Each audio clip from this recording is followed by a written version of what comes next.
Assalamu alaikum. I hope you all are fine and doing good. Welcome to a new lecture, and in this lecture we will form the quadratic equation. ठीक है, अब आप देख सकते हैं कि अगर हमें यहाँ पे दो रूट्स की बना अल्फा बीटा, ठीक है, और for example roots of equation, ठीक है, और इक्वेशन हमें यहाँ पे गिवन हो सकती है हमेशा क्वाड्रेटिक इक्वेशन ही गिवन होगी, ठीक है, जैसे x square minus 7x plus 9 equals 0, ठीक है। देन हमसे ये कहा जा रहा है then form the equation whose roots are, ठीक है, form the equation whose roots are twice of this roots means 2 alpha and 2 beta, ठीक है। अब हमने ना यहाँ पे दो रूट्स लिए जो 2 अल्फा और 2 बीटा है, बेसिकली इनसे रिलेटेड हमने इक्वेशन फाइंड आउट करनी है। तो जब हमें ऐसा क्वेश्चन सिंप्लीफाई करना होगा ना, तो सबसे पहले हमें क्या करना है यहाँ पे कि जो गिवन इक्वेशन है ना उसको सबसे पहले हम यहाँ लिख लेते हैं as given x square minus 7x plus 9 equals 0 is the quadratic equation. Alpha and beta are roots of equation, ठीक है, और ये रूट्स ऑफ अबव इक्वेशन है जो कि आपको यहाँ नजर आ रही है x square minus 7x plus 9, ठीक है। आप क्या करें यहाँ से पहले कंपेयर कर लें, a की वैल्यू 1 है, b की वैल्यू -7 है और c की वैल्यू आपको 9 मिल रही है, ठीक है। अब आपने इन वैल्यूज को यूज करना है आगे। तो देखिए सम किसके इक्वल होता है, अल्फा इंटू बीटा के इक्वल, अल्फा और बीटा का सम होता है जो कि -b/a के इक्वल है, ठीक है। अब जरा alpha plus beta as it is और -b/a में minus of -7 divided by 1 put कर दें, you can see here the answer is 7, ठीक है। अब हम क्या करते हैं कि प्रोडक्ट ले लेते हैं। प्रोडक्ट की वैल्यू अल्फा इंटू बीटा की इक्वल होगी। अल्फा बीटा को अगर आप देखते हैं तो c/a की इक्वल है। c/a में c की जगह 9 और a की जगह 1 पुट करेंगे तो आंसर 9 आ रहा है, ठीक है। इसका मतलब ये है कि अल्फा और बीटा की वैल्यू 9 आ रही है, ठीक है। अब देखिए the roots of required equation are, मतलब हमने ना वो रूट्स जो रिक्वायर्ड इक्वेशन के है ना वो लिख रहे हैं। तो roots of required equation are 2 alpha and 2 beta, ठीक है। सबसे पहले तो आपने यहाँ तक वर्किंग करनी है कि आपने जो ओरिजिनल इक्वेशन गिवन है ना उनके रूट्स आपने यहाँ पे डिफाइन कर लेने हैं। आपने देख लिया कि इसका सम भी ले लिया, प्रोडक्ट भी ले लिया, ठीक है। अब जो न्यू रूट्स है ना इनका जरा हम सम फाइंड आउट करते हैं। तो जो न्यू रूट्स का सम है ना वो इक्वल है 2 into alpha plus 2 into beta, ठीक है। जरा 2 को आप कॉमन ले लें, अल्फा प्लस बीटा आ रहा है, वो जो प्रीवियस इक्वेशन गिवन है ना उसकी वैल्यू उठा के यहाँ पे पुट कर दें, आंसर विल बी 14 हियर, ठीक है।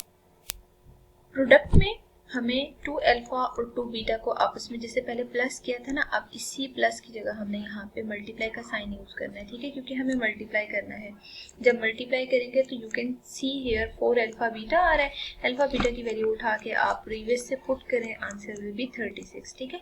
अब आपको पता है कि हम जनरल इक्वेशन प्रीवियस लेक्चर्स में भी डिस्कस कर चुके हैं कि the required quadratic equation is, जो रिक्वायर्ड क्वाड्रेटिक इक्वेशन आ रही है वो देखिए हमें आइडिया है कि x square minus sx plus p equal to 0 के इक्वल है, ठीक है।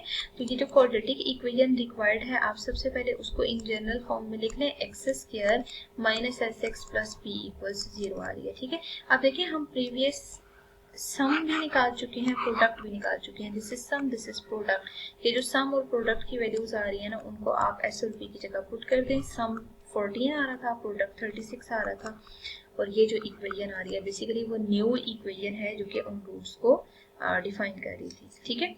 मजीद एक क्वेश्चन ट्राई कर लेते हैं जिससे आपसे कहा जाए कि कोई भी इक्वेशन है, ठीक है, यहाँ पे हम डिफाइन कर लेते हैं कि if alpha beta are roots of equation, ठीक है। और जो यहाँ पे हमें इक्वेशन डिफाइंड है ना, let's see x square plus p x plus Q equals 0 है, ठीक है। अब आपने अगर इससे इक्वेशन फॉर्म करनी है ना, लिखा हो फॉर्म इक्वेशन और इक्वेशन के जो रूट्स है ना वो डिफाइन हो हुज रूट्स आर, ठीक है, और रूट्स आपको गिवन है।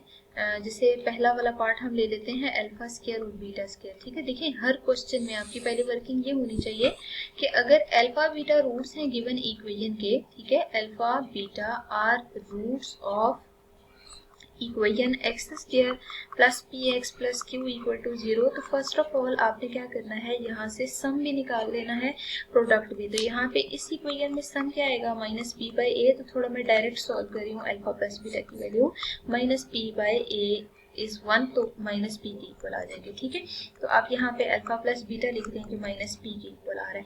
अब हमें यहाँ पे क्या करना है, अल्फा इंटू बीटा की वैल्यू लिखनी है, बिकॉज प्रोडक्ट निकालना है। अल्फा बीटा की इक्वल है, डेट इज सी बाई ए। सी की जगह सी की वैल्यू पुट करें, डेट इज क्यू, और ए की जगह आप पुट करेंगे तो बना लिया। ठीक है, इन दोनों रिजल्ट को ना हम हाईलाइट कर लेते हैं। अब आपने ना नाउ जो सम और प्रोडक्ट रिक्वायर्ड ट्राइंगल के रिक्वायर्ड क्वाड्रेटिक इक्वेशन क्या है ना, वो लिखते हैं। ठीक है, now the required equation roots are. ठीक है, वो कौन से रूट्स हैं, आपको अल्फा स्क्वायर और बीटा स्क्वायर गिवन है। तो सबसे पहला काम तो हम ये करते हैं, यहाँ पे alpha square plus beta square निकाल लेते हैं, डेट इज सम। ठीक है, सम अगर alpha square plus beta square की इक्वल है ना, तो ये माइनस बी बाई ए के इक्वल होता है। ठीक है, लेकिन हमें ये सारा करने की अब जरूरत नहीं है, क्योंकि हमें इक्वेशन के कोफिशिएंट्स गिवन नहीं है।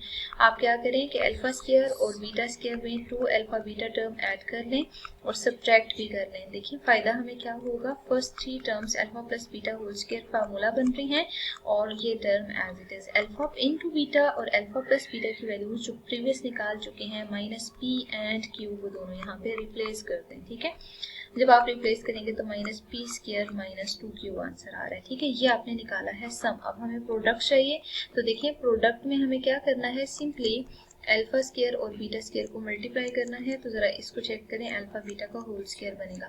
तो अल्फा बीटा की वैल्यू हम पीछे निकाल चुके हैं, क्यू के इक्वल है, तो यहाँ क्यू स्क्वायर आ जाएगा। इसका मतलब है प्रोडक्ट आपने निकाल लिया, क्यू स्क्वायर है। सम और प्रोडक्ट ये दो वैल्यूज जो हैं आपने रिक्वायर्ड इक्वेशन में पुट करनी है। दस द रिक्वायर्ड इक्वेशन इज, जो आपको रिक्वायर्ड इक्वेशन है वो जनरल फॉर्म में जो गिवन है ना, x square minus s x plus p equal to 0 है। ठीक है, एस की जगह आप एस की वैल्यू उठा के पुट कर दें, that is minus P square minus 2q, और पी की जगह पी की वैल्यू पुट कर दें, पी की वैल्यू ओनली क्यू स्क्वायर आ रही है इक्वल टू 0। अब इस इक्वेशन को आप चाहें तो ओपन करके लिख लें, चाहें तो डायरेक्ट ये जो रिजल्ट आ रहा था आप इसको आज लिख लें, तो मतलब दोनों तरह से ये करेक्ट हो।